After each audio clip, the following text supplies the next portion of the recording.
তবে ওমর রাদিয়াল্লাহু আনহুর ঘটনাগুলো এক্সেপশনাল। কারণ কি?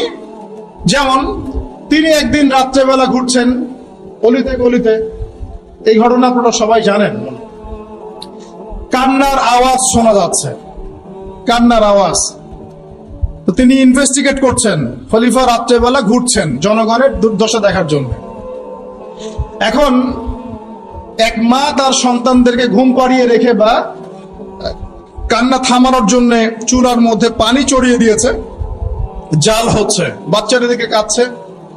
ওমর রাদিয়াল্লাহু আনহু বলছেন যে মা, আপনি বাচ্চাদেরকে খাওয়াচ্ছেন না কেন? বাচ্চারা কাঁদছে। ওই মহিলা বলছে, হাযা বাইনি ওয়াল্লাহি হাযা বাইনি ওয়া বাইনা ওমর, আল্লাহর কসম করে বলছি এই ফয়সালা আমার ওমরের আল্লাহর মাঝখানের বিষয়। আমি আল্লাহর কাছে ওমরের নামে বিচার দিব। কি বিচার দিবেন? ওমরের জামান আমরা না খেয়ে আছি, এখানে কি? এখানে কোনো খাবার নাই, তাহলে কি আছে? এখানে পানি আছে। বুঝলাম না বিষয়টা কি? বিষয়টা হচ্ছে পানি জাল দিতে দিতে যদি বাচ্চারা ঘুমিয়ে যাবে, পরের দিন আবার জেগে উঠবে। এভাবেই আমি ওদেরকে চালাচ্ছি দিনের পর দিন। চিন্তা করতে পারেন? এই কথা শোনার সাথে সাথে ওমর রাদিয়াল্লাহু আনহুর কলিজা কেঁপে উঠল। পায়ে আবার মদিনায় গেলেন, বাইতুল মাল যেখানে থাকে সেখান থেকে ময়দা বা আটা বা এইসবের বস্তা নিজের কাঁধে উঠালেন, নিজের কাঁধে। তার পাশে একজন সাহাবী ছিলেন, তার নাম আসলাম রাদিয়াল্লাহু আনহু। তিনি বলছেন, ইয়া আমিরুল মুমিনিন আনা আহমিলুক, হে আমিরুল মুমিনিন আমাকে দিন, আমি বহন করে নিয়ে যাই অ্যাটলিস্ট। তিনি বলছেন, তুমি কি কিয়ামতের মাঠে আমার পাপের বোঝা বহন করবে? নিজের হাতে বহন করে সেই মহিলার বাসায় গেলেন, নিজের হাতে রান্না করিয়ে বাচ্চাদেরকে খাওয়ালেন। এরপর আল্লাহর কাছে দোয়া করছেন, আল্লাহ আমি আমার সাধ্য মতো চেষ্টা করেছি, জাহাদতু মাস্তাতা'তু ফাগফিরলি, আমি আমার সাধ্য মতো চেষ্টা করলাম, আল্লাহ আমাকে মাফ করে দাও। আমি কেমন করে আপনাদেরকে ন্যায় বোঝাবো, ওমর রাদিয়াল্লাহু আনহুর আদর্শ কেমন করে বোঝাবো? এগুলো হিস্ট্রি হয়ে গেছে এখন। এগুলোর সাথে বর্তমান ওয়ার্ল্ডের পলিটিক্সের কোনো সম্পর্ক নেই, অ্যাবসলিউটলি নো কানেকশন হোয়াটসোএভার। পুরো গ্লোবাল রাজনীতির কোনো সম্পর্ক নাই ওমর রাদিয়াল্লাহু আনহুর ওই খেলাফার সাথে। ওইটা সুদূর সোনালী অতীত। তবে এক্সাম্পল দিচ্ছি এই কারণে যে তারাই ছিলেন ন্যায়পরায়ণ বাদশাহ, যারা আরশের ছায়া পাবেন ইনশাআল্লাহ, তারা আমাদের আদর্শ হওয়া উচিত। যাদেরকে আল্লাহ পাক এই ক্ষমতাগুলো দিবেন তাদের উচিত ওমর রাদিয়াল্লাহু আনহুকে আদর্শ মানা। আরেকদিন এটা শোনেন, ডেঞ্জারাস ঘটনা। ওমর রাদিয়াল্লাহু আনহুর আন্ডারে আছেন আমর ইবনে আস রাদিয়াল্লাহু আনহু, নাম শুনেছেন?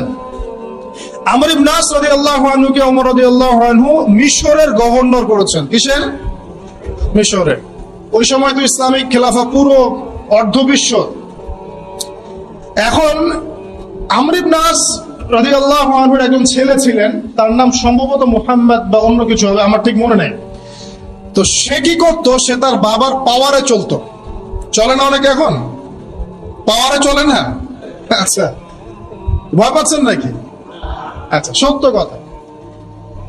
তো এরপরে সে কি করতো? জনগণের উপর ওর পাওয়ারটা খাটাতো। আমার বাবা গভর্নর, তুমি জানো? আমার সাথে বার্গেটিং করো, আমার বাবা গভর্নর, তুমি জানো? এইভাবে সবার সাথে ডিল করতো। তো একদিন মিশরের এক কিপ্তি বলা হয়, খ্রিস্টান, সে মুসলিম না, তাকে সে খুব মাইট দিছে আর কি। মাঝে মাঝে দেয় না মাইট, এখন তো হল টলেও ঢুকায় মাইট দিচ্ছে আর কি। এক বেচারাকে তো মেরেই ফেলাই দিল, শেষ। মনে আছে? আচ্ছা, যাই হোক, এখন সে বিচার দিতে যাচ্ছে আমর ইবনে আসের কাছে, কিন্তু লোকজন বলছে আমর ইবনে আসের কাছে বিচার না দিয়ে তুমি বরং ওমর ইবনুল খাত্তাবের কাছে যাও, কারণ সে একজন ন্যায়পরায়ণ শাসক। তো সে মিশর থেকে হেঁটে হেঁটে এসেছে, এসে মদিনায় এসে ওমর রাদিয়াল্লাহু আনহুকে বলছে, আপনার নির্বাচিত গভর্নরের ছেলে এই কাজ করেছে। তো ওমর রাদিয়াল্লাহু আনহুর চোখ মুখ লাল হয়ে গেল। তিনি বললেন, বসো এখানে। এবার চিঠি লিখে পাঠিয়েছে আমর ইবনে আসকে, তুমি তোমার ছেলে সহ মদিনায় চলে আসো, দেখা করো, ইমার্জেন্সি। এবার সে আসলো, মসজিদের মধ্যে সবাইকে নিয়ে বসা, বড় বড় সাহাবীরা মসজিদে বসে আছেন, আমর ইবনে আস পাশে, তার ছেলে পাশে, ওই মিশরের কিপ্তি, আইনাল কিপ্তি। এবার কিপ্তি আসছে, এসে বসলো, বলছে বলো কি সমস্যা। তখন কিপ্তি বলছে, ইয়া আমিরুল মুমিনিন, এ আমার উপরে আমাকে মেরেছে, ওয়াকাদ দারাবানি, সে আমাকে মেরেছে, বিফাদলি সুলতানি আবি, তার বাবার এই কর্তৃত্বের ফলে। আচ্ছা, এখন ওমর রাদিয়াল্লাহু আনহু নিজের হাতের যে লাঠিটা থাকে ওইটা ওই কিপ্তিকে দিয়ে বলছেন যে ইদরিব ইবনুল আকরামিন, সবার সামনে এখন এই সম্মানের ছেলেকে পিটাও তুমি। চিন্তা করতে পারেন, সবার সামনে এখন তুমি সম্মানের ছেলেটাকে পিটাও, ইদরিব ইবনুল আকরামিন।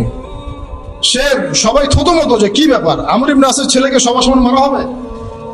ইদরিব ইবনুল আকরামিন, আবার জোরে বললেন মারো, সম্মানের ছেলেকে এখনই মারো। সবার সামনে এই কিপ্তি আমর ইবনে আসের ছেলেকে সবার সামনে পিটালো। পিটানোর পর শেষ হয়নি এখনো, এবার তিনি বলছেন আলান, এবার আদ-দরবু আলা রাসি আমর, এবার আমরের মাথার উপরে মারো, এবার ওর বাবা আমরের মাথার উপরে মারো। ওয়াল্লাহি মা দারাবাকা ইল্লা বিফাদলি সুলতানিহি, আল্লাহর কসম করে বলছি সে তার বাবার ক্ষমতার বলেই তোমার উপর হাত তুলেছে, ওকেও মারো। চিন্তা করতে পারছেন? কিপ্তি বলছে যে লা হাজাতা লি বিযালিক, ইয়া আমিরুল মুমিনিন, আমার এর কোনো প্রয়োজন নাই। ওয়াকাদ দারাবতু মান দারাবানি, যে আমাকে মেরেছে আমি তাকে মেরেছি, আমার আর কোনো কিছু দরকার নাই, এবার তাকে ছেড়ে দেওয়া। এই যে দেখাচ্ছি আপনাকে ন্যায়পরায়ণ শাসক, তো ইনারা জান্নাতে যাবে নাকি আমি যাব নাকি, আমি আপনি যাব নাকি? আল্লাহ মাফ করুক আমাদেরকে। আরেকদিন যাচ্ছেন, রাতের বেলা দেয়ালের পাশ থেকে আওয়াজ আসছে, এই মেয়ে, এই দুধে পানি মিশাও, দুধের মধ্যে পানি মিশাও। মেয়ে বলছে যে এটা তো করা যাবে না আম্মা, কারণ আমিরুল মুমিনিন এটা কঠিন ভাবে আইন করেছে, করা যাবে না। তখন মা বলছে, এখানে কি আমিরুল মুমিনিন আছে নাকি, ওমর কি এখানে আছে? তখন সেই মেয়ে বলছে, ওমর নাই তা তো কি হয়েছে, তার রক্ত আছে। এবার ওমর রাদিয়াল্লাহু আনহু তার ওই পাশের সাহাবীকে বলছেন, আসলাম রাদিয়াল্লাহু আনহু, এই বাড়িটাকে মার্ক করে রাখো, কালকে সকালে আসতে হবে। পরের দিন সকালবেলা তিনি তার ছেলেকে নিয়ে হাজির। ওই মহিলাকে বলছেন যে গতকাল রাতে তোমাদের পানির আর দুধের ঘটনা আমি শুনেছি, তোমার মেয়েটাকে ডাকো। মেয়েকে ডাকা হলো, জিজ্ঞাসা করা হলো এই মেয়ের কি বিয়ে হয়েছে? তার মা বলছে না, যে আমি আমিরুল মুমিনিন, আমার ছেলের বিয়ের প্রস্তাব নিয়ে এসেছি তোমার এই মেয়ের সাথে। হিস্ট্রির অনেক কিতাবে আছে যে এই মেয়ে পরবর্তীতে এই মেয়ের গর্ভ থেকে ওমর বিন আব্দুল আজিজের যে লেগেসি এটা বের হয়েছিল, তিনি আরেকজন ন্যায়পরায়ণ শাসক ছিলেন। তো এই হচ্ছে অবস্থা তাকওয়া দেখে। এরকম অনেক ঘটনা আছে।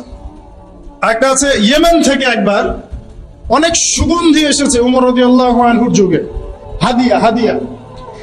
ওমর রাদিয়াল্লাহু আনহুর স্ত্রী আতিকা, তিনি বলছেন যে ইয়া আমিরুল মুমিনিন, আমাকে দিন, আমি এটাকে সুন্দর করে ডিস্ট্রিবিউট করে দিচ্ছি, সবার মাঝে সুন্দর করে ভাগ বন্টন করে দিচ্ছি।